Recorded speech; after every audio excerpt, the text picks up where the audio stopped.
di leen jéggalu bu baax ci tardement bi technique bi nag moo ko waral ci loolu lañ nekkoon sànq ba léegi di dalal ci première partie soir d'info Alioune Sané moom nag mooy coordonnateur du mouvement Y en a marre bokk ci kuréel googu ñu tuddee sunuy milliards bu rees bokk itam ci beneen kuréel goo xamante ni ci troisième mandat bi la ñuy wax ndax jàmm gën troisième mandat loolu yëpp nañu bëgg ko waxtaanee ak Alioune Sané di la nuyu di la dalal jàmm ci plateau Soir d'Info. jërëjëf Binta maa ngi lay nuyu di la jaajëfal bu baax a baax. di rafetlu invitation bi. di nuyu képp ku ñuy seetaan à travers la TFM ci Sénégal. ak ci bitim réew. alors Cour des comptes bu mu génnee seen rapport bi nga xamante ne ñëpp gis nañ ko scandale financier bi ci am bokk ngeen waa Y en a marre ci ñi nga xamante ne ñoo booloo bëgg nag bi yoon nag scandale boobu leer nañ boobu ba léegi ñi ngay déglu waaye dégguñu dara. jërëjëf Binta. tase woon ngeen sax ak premier ministre. sur la question waaw da nga may rek balaa ma tontu laaj bi ma présenter mes condoléances au peuple sénégalais. Suite à accident bu am solo tiis bi nga xamante ni dal na tout le peuple sénégalais muy accident bu metti bu am ci ñibbi fële ci wetu Kaffrine. mu am ay bakkan yu bari yu ci rot. di mu am aussi ay blessés yi nga xamante ni tey ñu ngi tëdd ci hôpital yi nekk ci ay situation yu xaw a compliqué donc di jaale Sénégal yëpp di jaale famille yi mais en même temps aussi di ñaanal tous les blessés yi nga xamante ni ñu ngi ci hôpitaux yi yàlla fëgg seen bopp ñu mën a jóg ñibbi reprendre seeni activité oui scandale de plus financier boo xoolee ci ay rapport yi nga xamante ni ay corps de contrôle liggéey nañ ci mu am ay dignitaires u réew mi ñi nga xamante ni dañ leen dénk ay mbir que ce soit des directeurs généraux ay ñi nga xamante ni dañuy gérer ay agences ay ministères ak yooyu ay corps de contrôle du benn du ñaar du ñett je pense que lu toll 40 rapports ñu ngi dormir ci ay tiroirs soit procureur yenn yi ñu ngi sous le coude du président de la République bu Covid bi nag ñëw muy bu lu jéggi dayoo muy au-delà de détournement de deniers ay kopparu Sénégal ay milliards Sénégal yi nga xamante ni dafa am ñi nga xamante ni dañu jaawale poosu askan wi ak seen poos waaye dafa am njeexital ay centaines ay milliers de Sénégalais yi nga xamante ni ci coronavirus bi gannaaw bi ñëpp ànd ak président de la République ñu jàpp ni dañu war a mànkoo ci suñuy doole ci suñuy xalaat dem dajeek président de la République jox ko suñuy xalaat ñaax ko ci mbirum gestion wu koppar yi ñu war a mobiliser ak yooyu yëpp mais en même temps nit ñi def nañ ci seeni koppar secteur privé Sénégal je pense que li ñu mobiliser au niveau national toll na ci ay près de 20 milliards secteur privé dugal ci les médias dugal ci gis nañu ay téléthon ay groupe de presse yu def ay téléthon gis nañu ay kilifa diina yi nga xamante ni def nañ ci ay koppar gis nañu aussi ay sénégalais lambda yi nga xamante ni ñenn ñi sax seeni loxo jotut seeni gannaaw waaye seeni as néew dugal nañ ko ci ba ñu dajale ko mu doon ay milliards la solidarité nationale absolument et à l'époque nous par exemple mouvement Y en a marre bi ñu président Macky Sall dalalee c'était la première fois bi ñu ko tabbee ñuy dem di ko uyu ji palais mais ñu jàpp ni Covid bi ak ni mu lëmbee àdduna même réew yi ñu ëpp doole ñu ngi am difficulté pour gérer ko rawatina nag Sénégal ñu jàpp ni ñun ñëpp dañu war a ñëw uyu si ba ci ay opposants yu gën a radicaux ñu ñëw uyu si ko waaye bokk na ci li ñu ko wax bi ñu dajeek moom ñu ne ko président Covid ñëw na woote nga ñun ñëpp ñëw nañu wuyu si ba ci opposition sax ñëw na wuyu si mais dynamique bi li mën a tax mu wéy mooy à partir de demain acte de gestion yi ngeen di poser ci milliards yi nga xamante ni dinañ ko dajale pour xeex corona bi dañ jóge ci loolu teg ci quelques fan rek mu am problème mu marché wu ceeb yi le ministre Mansour Faye à l'époque ay ñi nga xamante ni ay shawarma la ñuy jaay ak yooyu ñu jox leen de façon ci ni mu jaaduwulee jox leen ay marché wu ceeb alors que ñi nga xamante ni opérateur économique yu ñu fi xamee mbirum ceeb ñu nekk fi joxuñu leen mu doon ay marché yu ñu joxe ci ay conditions yu nébuleuses sénégalais yi ñu commencé ko ñaxtu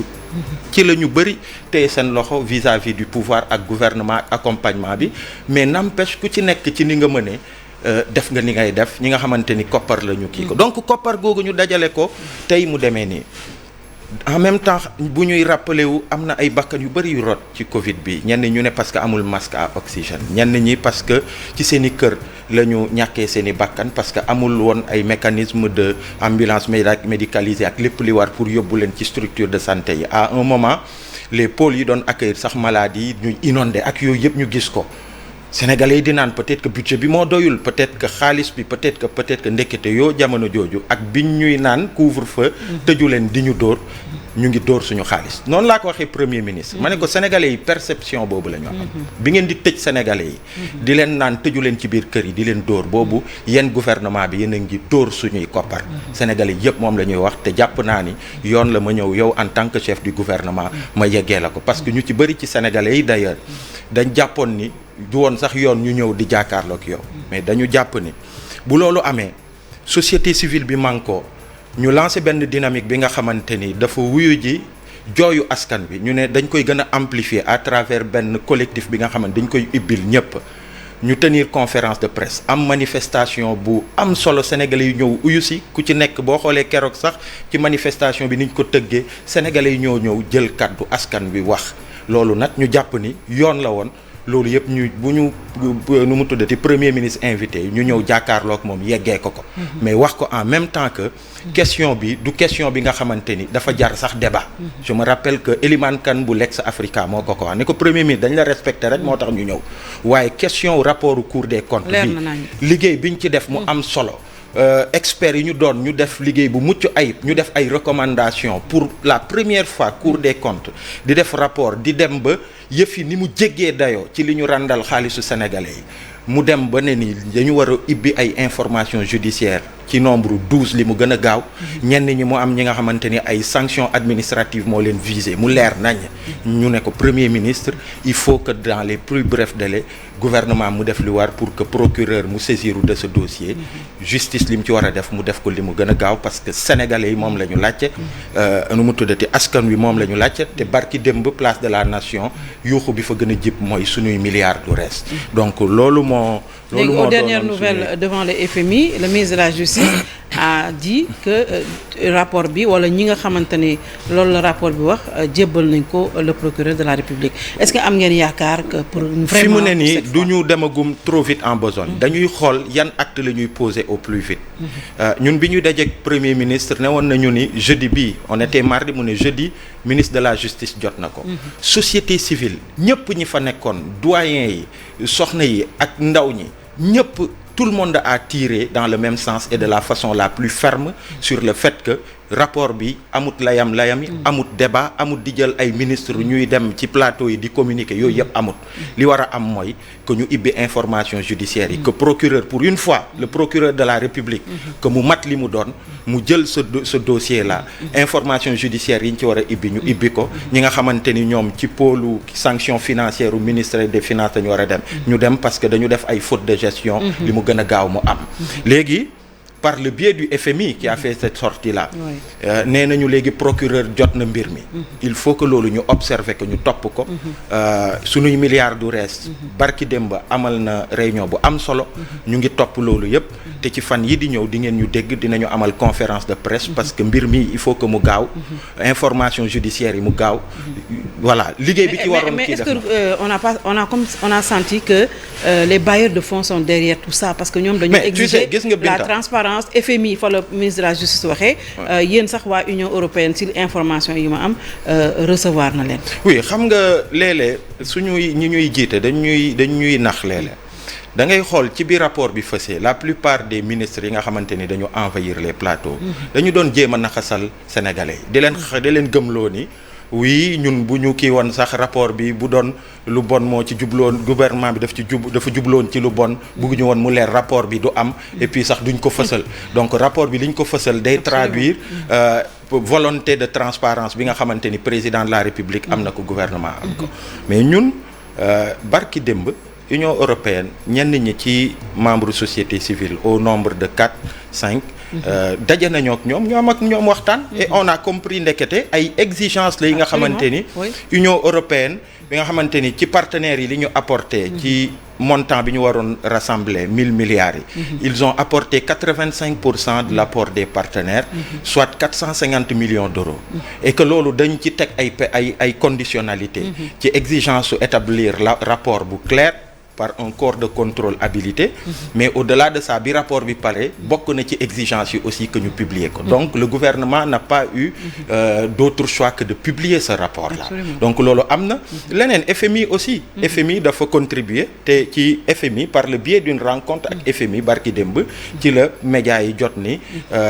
dossier bi transmettre nañ ko parquet et que voilà ils vont entamer les choses mais il faut que mu dem ci li mu gën a gaaw ndax benn milliard u sénégalais bi nga xamante ni randal nañ ko mu dem ci ay postes yu mu warul dem day am njeexital ci dundinu askan wi rawatina nag on a entendu le ministre des finances entre guillemets xaw a minimiser que vraiment li ñuy wax xëy na sénégalais yi boobu ba léegi du loolu moo am c'est juste 6 000 milliards ou quelque chose comme ça loolu yabel weesuwut loolu y a pas pire insulte que l'on puisse faire à un peuple surtout si suñuy réew yi nga xamante ni dañoo am ay problèmes yu bëri yi nga xamante ni mu ngi fii suñu système de santé suñu njàng xëyu ndaw ñi ak yeneen 6 milliards lu mu mën a lijjanti ci réew mi dafa bëri Binta Diallo encore que am na 19 autres milliards et eux ils disent que non c'est des dépenses qui ne sont pas liées à Covid ak yooyu mais benn milliard xoolal li mu mën a en tout cas Alioune Sané donc loolu vraiment Binta Diallo wax jooju c'est de l'irrespect pour le peuple sénégalais nañ ko jël ñu tegee ko nale ndax benn milliard rek waxatuma la nag ay 6 milliards li mu mën a lijjanti ci réew mi dafa bëri 6 voilà ñu ne c'est que 6 milliards la ñu wax 6 milliards voilà 6 milliards oui parce que c'est oui en tous les cas ñu bëri am nañu yaakaar ne bi yoon xëy na rapport bi ñi nga xam ne ñoom lañ ci épinglé dinañ payer parce que les bailleurs de fonds jàpp ñoom ñoo nekk derrière même fekkee ñoom nekk ñu ci woon dugaluñu ci woon seen xaalis c'est sûr que rapport bi day dormir bailleurs de fonds yi leneen la mais au-delà des bailleurs de fonds pour une fois maa ngi dégg kii doyen Alioune Tine mu koy wax démb ci benn chaîne de télé mobilisation bi en place de la nation vendredi 30 pour une question comme ça société civile jël ko mu am ce niveau de mobilisation musul am donc les Sénégalais sont déterminés waxatuma la sax bailleurs yi ci def seen xaalis. mais bailleurs yi lebal Sénégal aussi. voilà ñoom aussi oui mais c'est une question boo xamante ni Sénégalais yi ñëw uyu ci keroog place de la nation ak ñi toog seeni kër di soutenir cette manifestation ak ñi toog di naqarlu ñooñu ñëpp dañu tenir à ce que mbir mii mu leer ci li mu gën a gaaw. mais sénégalais lu ñu gën a naqarlu bokk na ci que y aura des boucs émissaires ñenn ñi la ñuy sanctionner ñeneen ñi duñ leen sanctionner. loolu dinañ ko topp et nous on avait et ça personnellement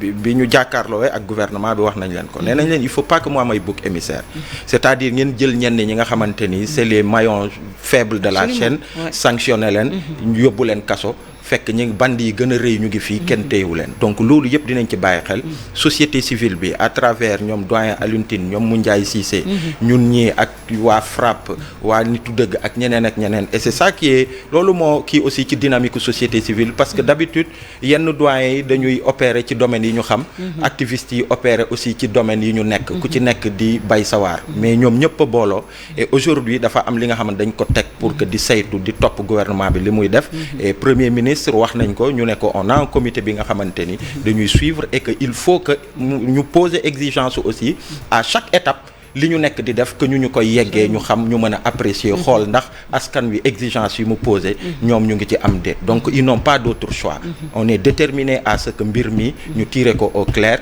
ñi ñu war a démettre de leur fonction ñu démettre leen de leur fonction. mais quand on entend quand même le ministre de la justice avant ngeen di dem chez le premier ministre chez nos confrères de la RTS je pense nee na benn ministre duñ dem devant le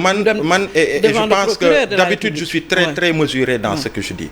mais Ismaïla Madior Fall est l'un des pires ministres de la justice que ce pays ait connu et malheureusement c'est un brillant intellectuel boo xamante ni balaa moo dugg ci politique ñu ci bëri ñoo ko nawoon mais tey nii boo dégloo kaddu ci mbirum 3e mandat rek jugaguñ ci mais kaddu yu mu ci jibal Rufisque sénégalais yépp ko ci xeeb et man ce que je me dis mooy nguur gi 12 mois moo dese Macky Sall d'une manière ou d'une autre dina dem et ce Ismaïla Madior Fall j'espère que un jour il pourra retourner ci faculté yi qu'il puisse regarder droit dans leurs yeux c'est ay étudiants yi nga xamante ni ñoom lay jàngal et qu'ils se disent que bi mu nekkee ci station bi honoré na ce titre parce que li mu leen di jàngal ci faculté yi fexe na ba mu doon le porteur de tout cela et donc Ismaïla Madior Fall tey amut li nga xamante vraiment ay kàddoom man il faut pas m'en parler. Alors, et je pense pas que déjà dugg nga ci beneen fànn bi ndax yéen a ngi aussi ci jàmm gën 3e mandat te Ismaïla Madior Fall yaa ngi koy wax léegi wax na ko nee na bu soobee yàlla président dina nekk candidat en 2024. gis nga ñi mel noonu Binta Diallo maa ngi la koy wax tey gis nga 3e mandat problème yi mu indi Sénégal ak bakkan yi ci rot en 2011 3e mandat problème yi muy indi en Afrique en termes d'instabilité nga gis ci yenn réew yi coup d'état militaire dañ koy def sax peuple bi di jubiler parce que coup d'état constitutionnel yi nga xamante ni moom la chef d'état yi di def moom la peuple yi bañ alors que ci ay jamono coup d'état militaire kenn bëggu ko ñëpp a ko bañ parce que baaxut ci réew ci ay jamono bu amoon nit ñi dañuy daw làqatu ji dugg ci suuf roonu lal yi mais tey jii ni coup d'état constitutionnel yi moom la peuple yi gën a rëbb donc loolu yëpp ak jéye googu yëpp mu mën a indil réew mi ñu mel noonu ces intellectuels là c'est ñi nga xam ñoom la ñuy et malheureusement ñoom ñooy ñi nga xamante ni thèse bi nga xamante de plus en plus dañ koy wax en Afrique comme quoi nos peuples sont malades de leurs intellectuels ñu mel ni Ismaïla Madior Fall ak ñeneen ñu sekk président Macky Sall ñuy ay intellectuels entre guillemets di encourager 3e candidature di ko ci jéem a pousse tout en sachant impact ak incidence bi mu mën a am ci stabilité wu réew mi ñooñu loolu mënul ne furaas Binta à un moment de l'histoire ce régime là Macky nee naa la mandaam terminusam c'est en février 2024 d'une manière ou d'une autre et bëgg nañu mu dem ci jàmm que mu am woy wu rafet mu dem ci jàmm mais bu loolu amul it bu ko fi tegee peuple sénégalais dina résister à la mesure de l'affront te lépp li ci am benn bakkan rek bu ci rot tous ces gens là ils en répondront devant la justice képp ku ci def benn déclaration bi nga xamante ni day jëm ci loolu ñu ngi koy noter te su boobaa ils en répondront le moment venu devant la justice parce que kenn du foowee sénégalais yi kenn du foowee stabilité wu réew kenn du foowee jàmmi réew loolu moo waral ñu teg jàmm gën 3e mandat mu am organisation société civile yu bëri mais loolu day law ba mu fédérer toutes les forces de ce pays parce que ku wax mbirum stabilité au pays amul société civile amul politique amul syndicat amul keneen maa ngi jóge ci benn réunion léegi bu jàmm gën 3e mandat ay éleveurs a nga fa ay centrale syndicale a nga fa ak ñeneen a nga fa loolu nag li ñu tàmbali mooy pendant qu'il est temps pour que ñu bañ a jëm ci situation bi nga xamante ni président Macky Sall dina wax mbirum 3e mandat dañu commencé di dox ay tànk kilifa diine yi dem nañ Touba week-end bi war nañ dem incha allah Thiénaba war nañ dem Medina Baye war nañ dem feneen ak feneen war nañ dem ci clergé bi mais en même temps aussi ñu ngi fédérer les forces pour que ñu mën a wax ak président Macky Sall pendant qu'il est encore temps mu bañ fi yëkkati mbirum 3e mandat ndax baaxul ci mais Aliou Sané pour terminer fan ngeen tekk ne moom warul bokk ci jongante yi parce que bu ñu déggee les juristes aussi am na ñoo xamante ni ñu mel ni mais ñoom maître Doudou Ndoye qui n'est pas n'importe qui quand même ñun ñëpp nee nañu bu demee conseil constitutionnel dina am droit à un 3e mandat. parce que ñoom ñu ko calculer que quinquennat bi. bokk Binta Diallo moo ci bokk. Binta Diallo du ma dugg dans tout ce débat juridique du ma ci dugg. parce que c'est avant tout un débat moral. dafa am esprit gis nga loi bu amee ay jiixi jaaxa rek muy am ay werante sur des dispositions d'une loi. dañuy dellu ci esprit bi fondé cette loi là esprit bi ko fondé mooy muy yow Binta Diallo muy man muy suñuy yaay muy suñuy maam muy suñuy frère 2011 li ci am yëpp bi mu amee ñu ne président Macky Sall bi ñëw ci nguur gi ñu jox ko ñu tabb ko muy président ñu jël ay milliards jox ko ne ko engagé réforme bi nga xamante ni mbirum 3e candidature nga fexe ba boo ci pare kenn dootu ko wax Sénégal c'est ça l'esprit donc dañuy dellu ci esprit boobu rek bu ñu jógee ci esprit boobu mais lui-même en tant que chef d'État sa parole ça ne vaut pas la constitution ça vaut pas mais quand même dafa fort ci kaddu président de la République on a des centaines de vidéos je l'ai dit au professeur Ismaïla Madior Fall bi ñu dajeek moom ak ministre de la justice nee naa ko yow mi bokk nga ci ki nga xamante ni le principal artisan de cette réforme là vous il y a des centaines de vidéos de vous qui défendaient ça comme quoi c'est cadenassé. Le président Macky Sall il peut pas prétendre à une troisième candidature. ma wax ko. Sauf qu'il est revenu avec. Aujourd'hui il revient, c'est un politicien qui revient avec des propos politiques. Il mesure même pas l'impact ak conséquences yu mën a am ci réew mi donc.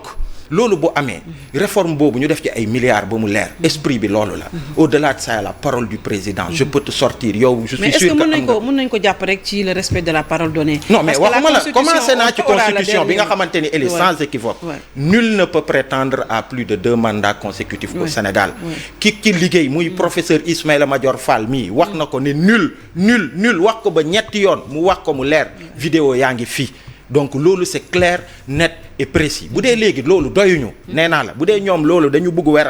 werante bu amee ci li ni mel dañuy dellu ci lan moo sabab bi ñu tëgginu loi boobu c'est-à-dire bi ñuy engager cette réforme là lan moo taxoon Binta li taxoon mooy yow mais ak ñun ñii ñëpp dañ ne mbirum 3e mandat bugguñu ñu waxati ko fii ci Sénégal nañ ko régler n'est-ce pas c'est ça donc bu ñu sukkandikoo ci loolu rek baax na war a rawatina nag président de la République mu waxaat ko ba à la veille de l'élection présidentielle bu 2019 à travers sax un ouvrage qu'il a écrit page 165 mais Binta léegi xam nga lan moo fi des li fi des mooy mbirum bandi ak mbirum voyou loolu lañ bëgg jaay nit ñi non loolu la parce que après tout ce qu'on a waxagul mais bis bu loolu am mu bëgg ko non mais tey plus on avance plus on voit de hauts dignitaires de ce pays ay ministres de la République quand on voit Ismaïla Madior Fall dire ce qu'il dit mais attends donc jéego boobu bu ko président Macky Sall tegoon fii tey xam nga ce que ça va être yëfu addu kalpe lay doon te addu kalpe moom lu mu sawar borom kalpe bu ko gënee sawar kalpe ba du dem yëfu voyou la ñuy bëgg jaay su boobaa mu doon yëfu jaay doole et le peuple répondra à la hauteur de l'affront inchallah te loolu bugguñu ñu yegg ci pendant qu'il est encore temps